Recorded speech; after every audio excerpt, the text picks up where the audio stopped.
हाँ जी, please come online class.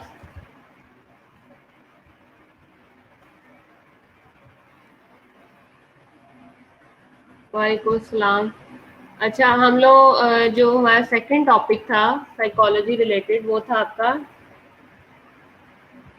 Upload हो रहा है आपका लेक्चर, कुछ देर में हम स्टार्ट करते हैं।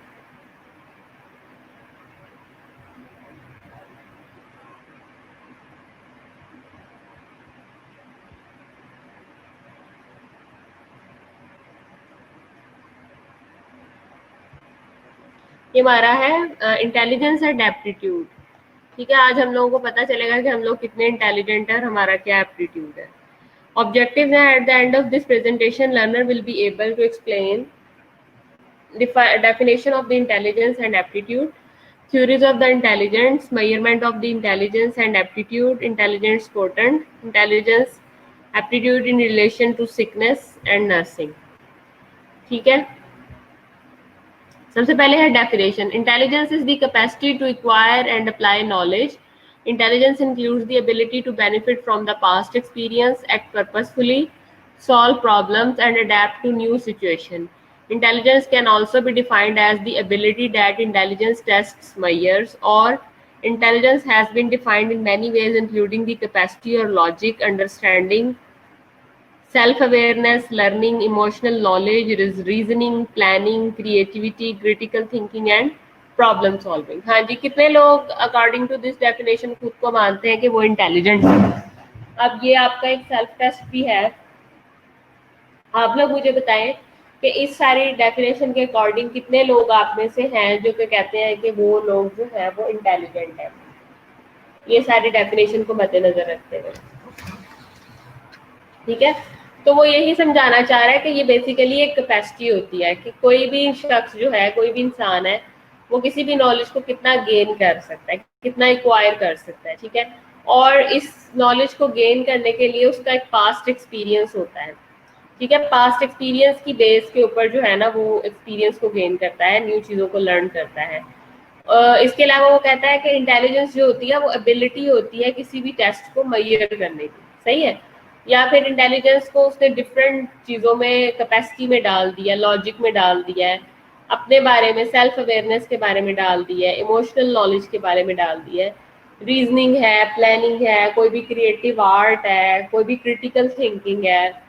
ठीक है, प्रॉब्लम सॉल्विंग है, मतलब डिफरेंट कैपेसिटीज, डिफरेंट स्ट्रेटजीज जो कि आप यूज करते हैं, उसके अंदर इंटेलिजेंस का एक बहुत बड़ा रोल होता है। यानी कि इंटेलिजेंस जो होती है वो कैपेसिटी होती है। आगे आ जाता है आपका एप्टीट्यूड। एप्टीट्यूड और एटीट्यूड दोनों में फर्क होता है। अब क्या फर्क होता है देखते हैं। कहता है an aptitude is a component of the competence to do a certain kind of work at a certain level.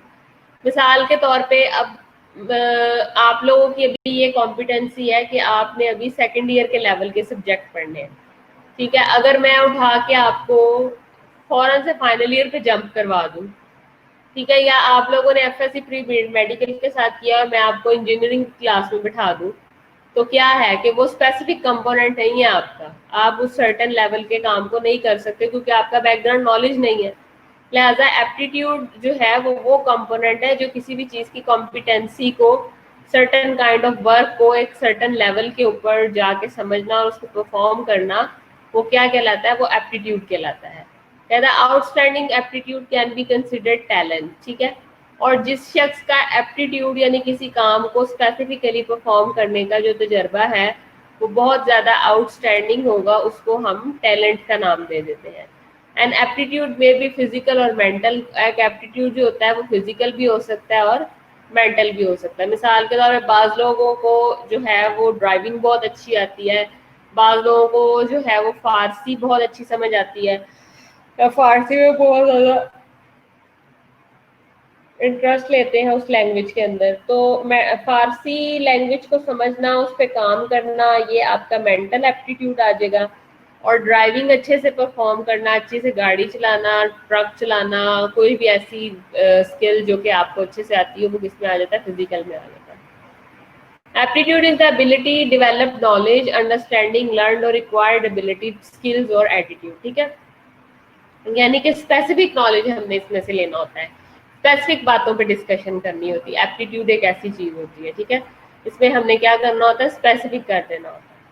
आगे आ जाता है आपके पास एटीट्यूड। कहता है attitude defined as learn to predisposition to respond in a consistently. ठीक है, attitude जो होता है वो ये होता है कि आप रिस्पॉन्ड करते हो consistently, favourable and unfavourable manner के अंदर। ठीक है, वो मैनर आपके फेवरेबल भी हो सकते हैं और अनफेवरेबल भी हो सकते हैं।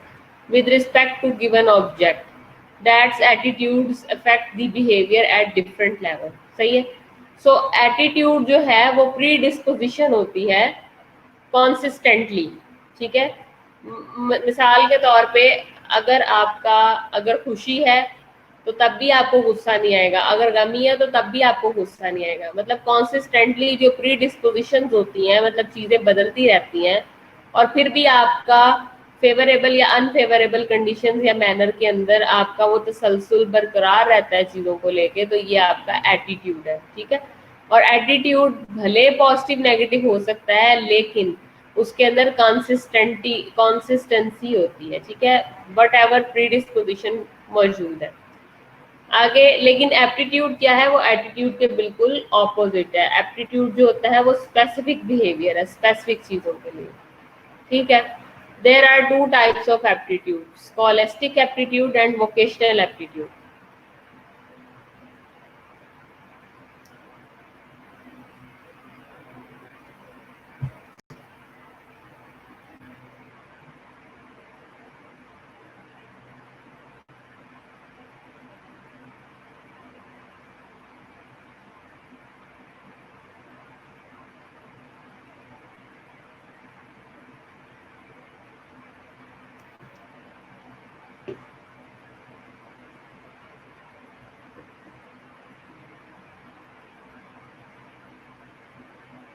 एक होता है आपके पास स्कॉलेस्टिक एप्टीट्यूड और दूसरा होता है आपके पास वोकेशनल एप्टीट्यूड। ठीक है, उसके बाद कहता है for this purpose there are different test available for the measurement of the aptitude test. Aptitude test हम डिफरेंट लेवल पे मेजर करते हैं। स्कॉलेस्टिक एप्टीट्यूड जिसको हम सैट कहते हैं, it includes GRE graduate record examination. MAT होता है मिलर एनालॉगीज टेस्ट। ठीक है, ये जो आप डिफरेंट कॉम्पिटिटिव एग्जाम्स में अपियर होते हो, नेट है, गेट है, सैट है। ठीक है, तो ये क्या है, ये एप्टीट्यूड टेस्ट होते हैं। आगे आ जाता है vocational aptitude test, MAT. Mechanical aptitude test आ जाता है for mechanics, machine operators, assembly line workers, ETC। ठीक है, मैट जो होता है वो ज्यादातर किसके लिए होता है, वो होता है आपका ये जो मैकेनिक्स और मशीनरी से रिलेटेड इंजीनियरिंग फील्ड के लिए। साइकोमोटर टेस्ट जो होता है फॉर मसल स्ट्रेंथ के लिए होता है। Speed of response to signal, मतलब आप किसी भी सिग्नल को कितना रिस्पॉन्स करते हो उसके लिए है। डिफरेंशियल एप्टीट्यूड टेस्ट जिसे डैट बोलते हैं, helps to differentiate different abilities. ये डिफरेंशिएट करता है आपकी डिफरेंट एबिलिटीज को। उसके बाद आपका टीचिंग एप्टीट्यूड टेस्ट आ जाता है। ठीक है, जिसे TAT टैट भी बोलते हैं। सही है, आगे आ जाता है इंटेलिजेंस से रिलेटेड कुछ इंपॉर्टेंट थ्योरीज हैं जो कि पहले से सेट हुई हुई हैं और आपने इनको एज इट इज ही उठा के याद करना है। ठीक है, तो कहता है there are the following theories of the intelligence. Number 1 two factor theory of intelligence, number 2 group factor theory of intelligence, number 3 Cattell's theory of the intelligence, number 4 Guilford theory of intelligence। अब हम इसको individually discuss करते हैं। सबसे पहले आ जाता है आपके पास स्पेयरमैन्स टू फैक्टर थ्योरी।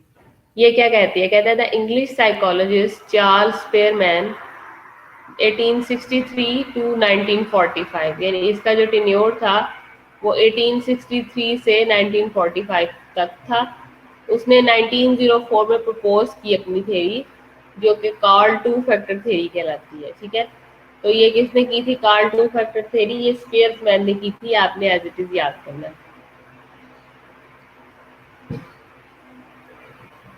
इस थ्योरी के अकॉर्डिंग वो कहता है कि कोई भी शख्स अगर इंटेलिजेंट है तो इंटेलेक्चुअल एबिलिटीज जो होती हैं वो दो फैक्टर्स पे बेस करती हैं, नेमली जिनको कहा जाता है number 1 the general ability known as G factor and specific ability known as S factor. अब किसी शख्स के अंदर मिसाल के तौर पे 4 बच्चे हैं या 5 बच्चे हैं, उनके अंदर कुछ ऐसी एबिलिटीज होंगी जो कि सबके अंदर कॉमन होगी, और कुछ ऐसी एबिलिटीज होंगी जो कि सबके अंदर कॉमन नहीं होंगी, स्पेसिफिक होंगी, वो एस फैक्टर की वजह से होंगी, और जो कॉमन होगी वो जी फैक्टर की वजह से होगी।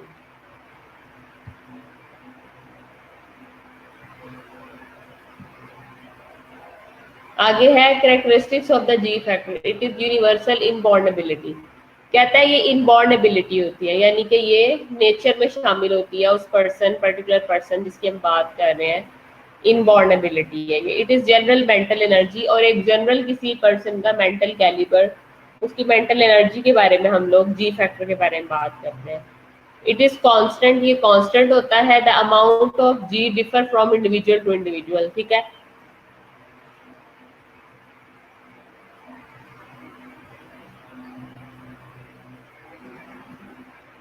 अब बाज लोग जो हैं वो ज्यादा इंटेलिजेंट होते हैं, बाज लोग कम इंटेलिजेंट होते हैं। इसी तरह से बाज लोग किसी चीज में ज्यादा महारत रखते हैं तो कंपैरेटिवली जो दूसरी साइड पे है वो ज्यादा महारत रखेंगे। So it is used in every activity of life, हम इसको हर एक्टिविटी ऑफ लाइफ के अंदर यूज करते हैं। कहता है greater the G in an individual greater is his success in life, यानी कि जितनी उसकी जर्नल एबिलिटी ज्यादा होगी उतनी ज्यादा उसकी लाइफ के अंदर सक्सेस ज्यादा होगी। ये देखें, ये मैकेनिकल एस के लिए, स्पेशल भी एस के लिए, वर्बल जो है वो एस के लिए, न्यूमेरिकल एस के लिए, एंड ये दरमियान में आपकी जी यानी जर्नल एबिलिटी।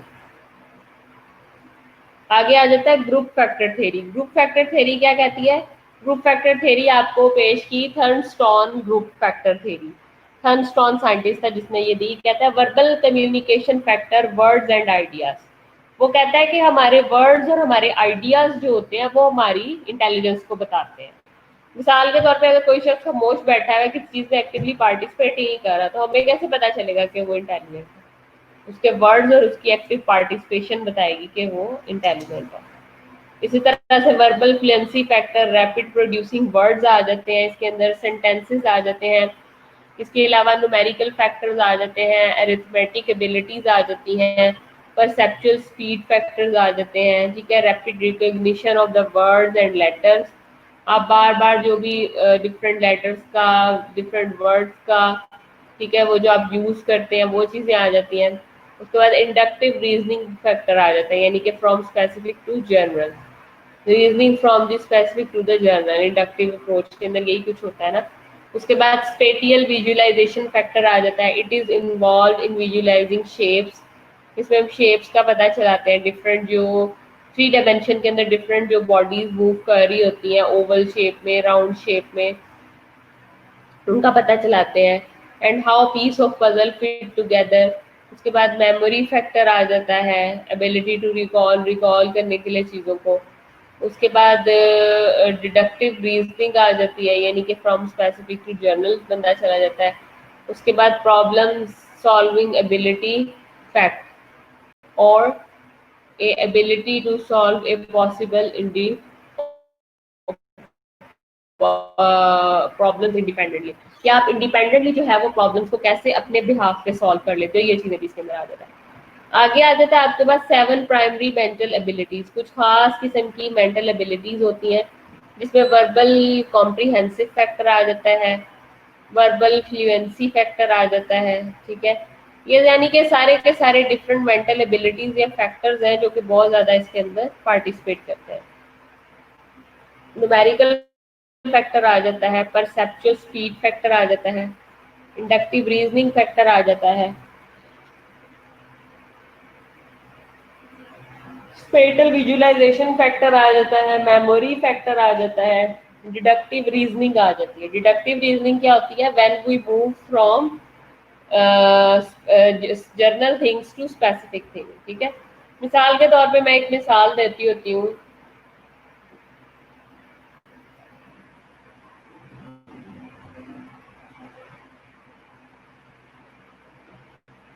प्रोबेबली जिन लोगों ने बायोलॉजी पढ़ी हुई है ये एग्जाम्पल उन लोगों को पता होगी। अगर मैं ये कहती हूँ कि सारे परिंदे के सारे परिंदों के पर होते हैं, तो इसका मतलब जो मैंने घर में चिड़िया रखी है वो भी एक परिंदा है, तो उसके भी पर होंगे। तो ये क्या है, ये डिडक्टिव अप्रोच है जो कि जर्नल से स्पेसिफिक है। ठीक है, कि सारे परिंदों के पर होते हैं, जर्नल है ना परिंदे, तो मेरे घर में एक चिड़िया है तो फिर इसका मतलब वो एक परिंदा, उसके भी पर होंगे, तो ये क्या होगा, उसका स्पेसिफिक आ गया।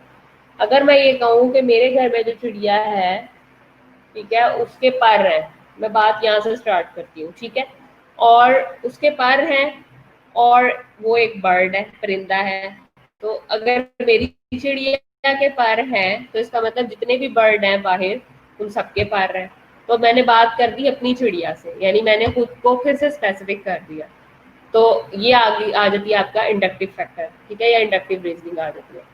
Problem solving ability factor, problem solving ability factor आ जाता है। आगे आ जाता है आपके पास कैटल्स थ्योरी ऑफ इंटेलिजेंस।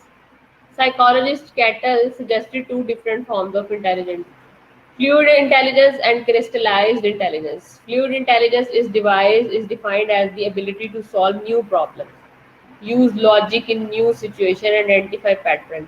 यानी कि नए प्रॉब्लम्स को सुलझाना, नए प्रॉब्लम्स को सॉल्व करना, नई सिचुएशन के बारे में बात करना, आइडेंटिफाई करना उस पैटर्न को, वो क्या कहलाता है, फ्लूइड इंटेलिजेंस कहलाता है। जबकि इसके ऑपोजिट कंट्रास्ट क्रिस्टलाइज इंटेलिजेंस जो होता है is defined as ability to use learn knowledge and experience. मतलब अगर हम किसी भी एक्सपीरियंस से सीखते हैं, किसी भी नॉलेज से सीखते हैं और एज अ फ्रेंड ही सीखते हैं, तो हम उसको क्या करेंगे, उसको क्रिस्टलाइज इंटेलिजेंस कह देंगे। ठीक है, ability to use learn knowledge and experience, मतलब हम अपने किसी दोस्त, जो कि मिसाल के तौर पे आप ये कह लें कि वो जीटी रोड पे ड्राइविंग कर रहा है, ठीक है, सही है, तो आप ये कहेंगे कि जो रास्ता किसी पर्टिकुलर शहर को जाता है, कराची को जाता है, जो जीटी रोड से, वो अच्छा नहीं है, ठीक है, तो आप उससे वो चीज़ें लर्न कर लेते हैं, तो आप दोबारा कराची की तरफ जो है वो जीटी रोड से नहीं जाएंगे। क्यों? क्योंकि वो रास्ता अच्छा नहीं है। ठीक है, आपने अपने किससे लर्न किया, अपने फ्रेंड्स से, अपने सर्कल से, अपनी फैमिली से। तो जो आप कैटल थ्योरी में जो फ्लूइड इंटेलिजेंस है वो यही है कि आप नई चीज़ों को डिस्कवर करते हो। ठीक है, आपका कोई भी प्रीवियस नॉलेज, पैटर्न, सिचुएशन इस किस्म की नहीं होती। ठीक है, आप प्रीवियसली चीज़ों को नहीं एंगेज करते हो। ठीक है,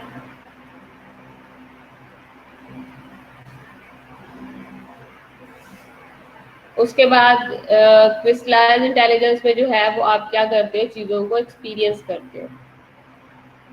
आगे आ जाता है आपके पास गुलफोर्ड थ्योरी ऑफ इंटेलिजेंस। कहता है according to Guilford structure of intelligence theory 1955 में जो कि इसने दी, कहता है an individual performance on intelligence test can be traced back to the underlying mental abilities और फैक्टर्स ऑफ इंटेलिजेंस, के जो अंडरलाइंग एबिलिटीज हैं या जो फैक्टर्स हैं इंटेलिजेंस के, हम उससे जज कर लेते हैं चीज़ों को।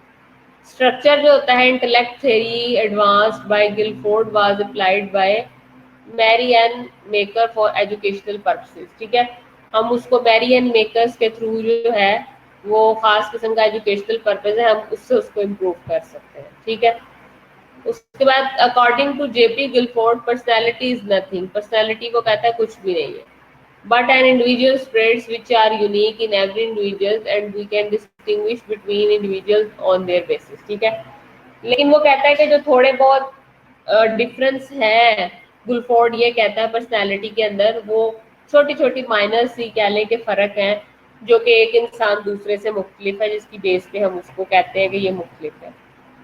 उसके बाद कहता है there are 7 modalities of traits: morphological, physiological needs, interest, attitude, aptitude and temperament. ये सारी चीजें आ जाती हैं 7 मोडालिटीज में, उसकी ट्रेड्स आ जाते हैं, मॉर्फोलॉजी आ जाती है, फिजियोलॉजी आ जाती है, नीड्स आ जाते हैं, उसके इंटरेस्ट आ जाते हैं, एटीट्यूड आ जाता है, टेम्परामेंट आ जाता है और एप्टीट्यूड आ जाता है। उसके बाद कहता है एन इंटेलिजेंस कोटेंट और IQ is a score derived from the set of the standardised test. ठीक है, हम इंटेलिजेंस कोटेंट और आईक्यू को एक स्कोर है, एक हमने कह लें कि एक पैमाना रखा हुआ है जिसको हम मेजर करते हैं सेट ऑफ स्टैंडर्डाइज्ड टेस्ट से, जो कि डेवलप होता है to measure the person's cognitive ability. ठीक है, पर्सन्स की कॉग्निटिव एबिलिटी को जज करने के लिए, उसको आईक्यू कहते हैं।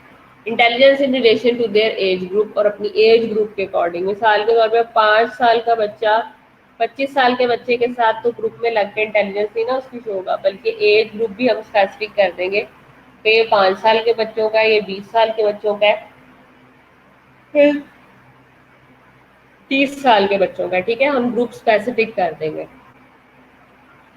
By the definition, approximately two-thirds of the population scores are between IQ 85 and IQ 115।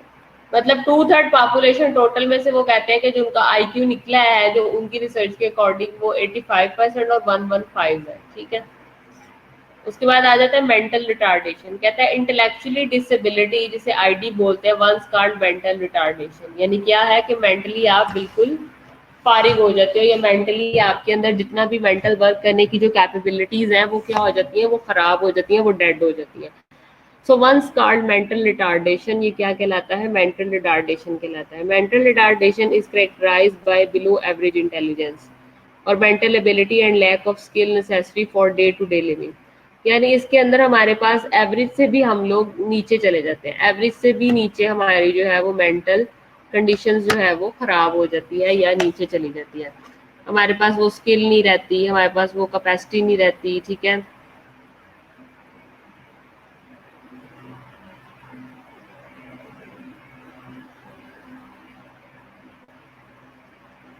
ठीक है। और people with intellectual disability can do learn new skill but they learn them more slowly. ठीक है, लेकिन वो मोर स्लोली इसको सीखते हैं, सीखते जरूर है लेकिन स्लोली सीखते हैं। टाइप्स ऑफ मेंटल रिटार्डेशन में माइल्ड रिटार्डेशन आ जाती है, मॉडरेट आ जाती है, सिवियर आ जाती है, एंड प्रोफाउंड आ जाती है। Mild, moderate, severe and profound, ये आपने एज इट इज याद रखनी है मेंटल रिटार्डेशन, इनके नेम्स। माइल्ड में, mild mental retardation is defined as significantly sub average intellectual ability which ranges between 50 and 55 and 70। ठीक है, जिसमें उसकी रेंज जो है वो 50 to 55 एंड 70 तक है। The concurrent delays in adaptive functioning that presents prior to the age of 18। ठीक है, और जो अडेप्टिव फंक्शनिंग जो होते हैं, मतलब कि जो हम लोग अडेप्ट करते हैं जो फंक्शंस, ठीक है, वो हम बिफोर द एज ऑफ 18, 18 साल से पहले पहले हम लोग जो है वो गेन कर लेते हैं। 18 साल के बाद हमारे जितने भी एक्शंस हैं वो मेच्योर होते हैं, वो एक्वायर्ड नहीं होते।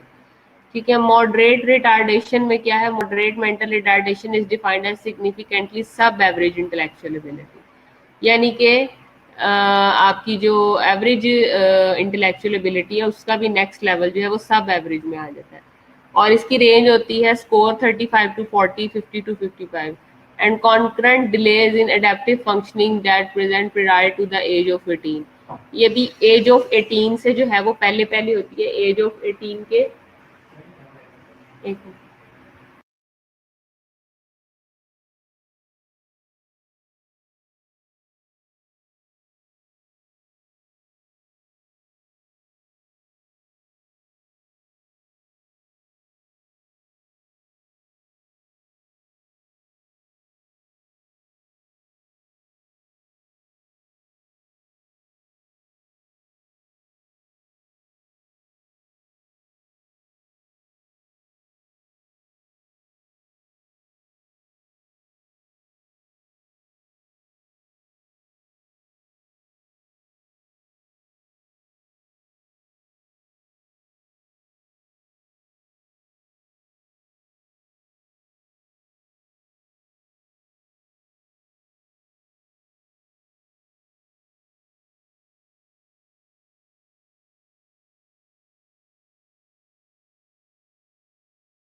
इसमें उसके बाद जो बात उसने की है सीवियर मेंटल रिटार्डेशन की बात की है, मतलब इसमें सिर्फ और सिर्फ जो है वो स्कोर्स की बात है। अगर देखा जाए तो सीवियर मेंटल रिटार्डेशन में जो स्कोर है वो आप देखें कि 20 to 25 है, 35 to 40 है, ठीक है, इस तरह से है।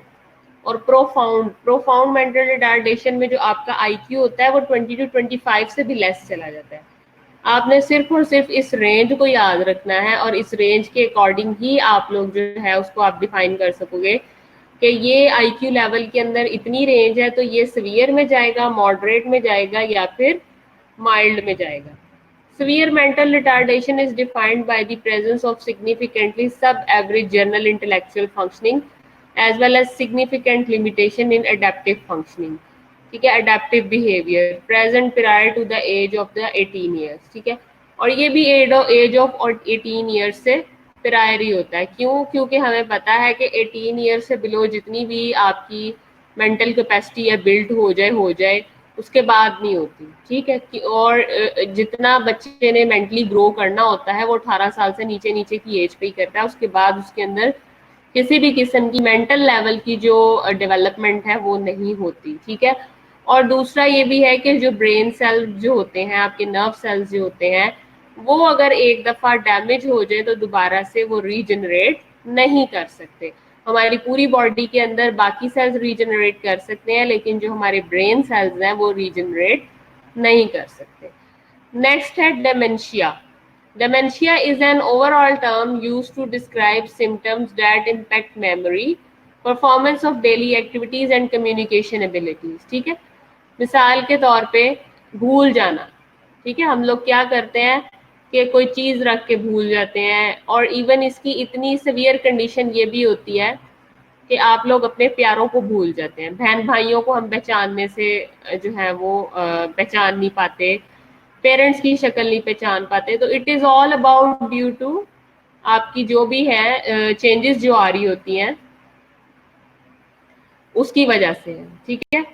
ओके सना, मैं लगा दूंगी आपकी अटेंडेंस, लेकिन जब तक पॉसिबल है आप लेक्चर सुने, ठीक है। उसके बाद क्या है कि आपकी डेली की एक्टिविटीज हैं, आप उसमें भी मतलब कि कह लें कि कंफ्यूज रहते हैं कि पता नहीं मैंने ये काम किया है या नहीं किया, ठीक है। वो तो एडवांस हो जाता है ना कि जब हम बहन भाइयों की शक्लें भी भूलना शुरू कर दें, रिश्तेदारों की शक्लें भी भूलना शुरू कर दें, तो वो तो एडवांस हो जाता है।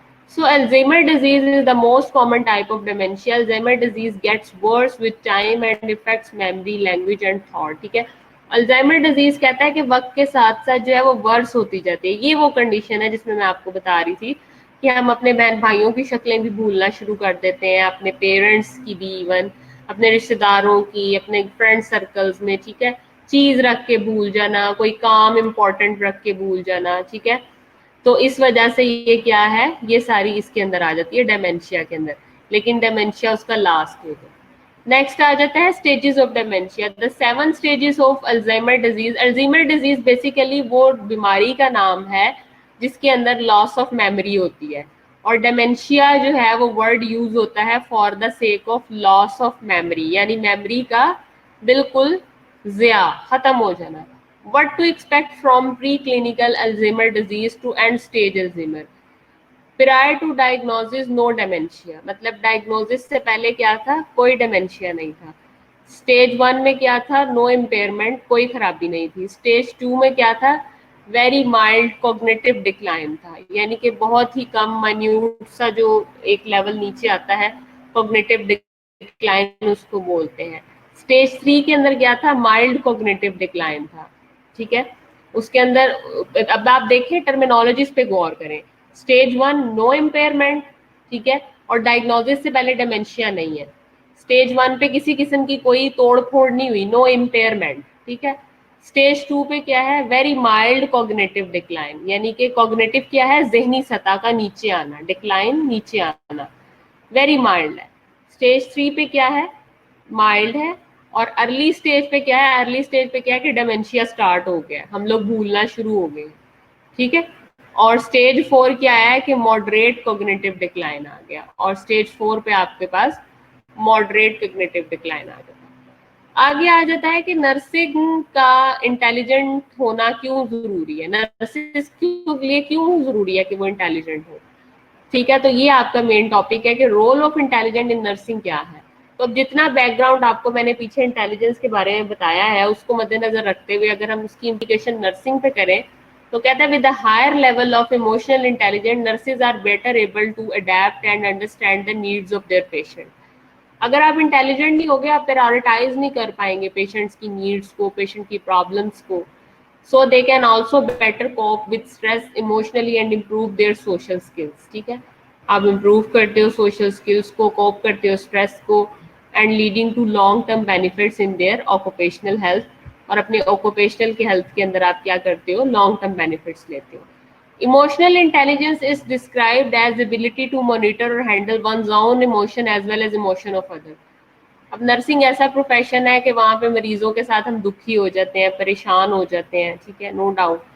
तो इमोशनली हमने खुद को कैसे संभालना है और मरीज को कैसे संभालना है, ये हमारी इंटेलिजेंसी पे डिपेंड करता है। How to handle and how to cope with situation. ठीक है, emotional intelligence involves recognising feelings, self monitoring और awareness, how emotion impact relationship and how they can be managed, कैसे मैनेज्ड हो सकते हैं।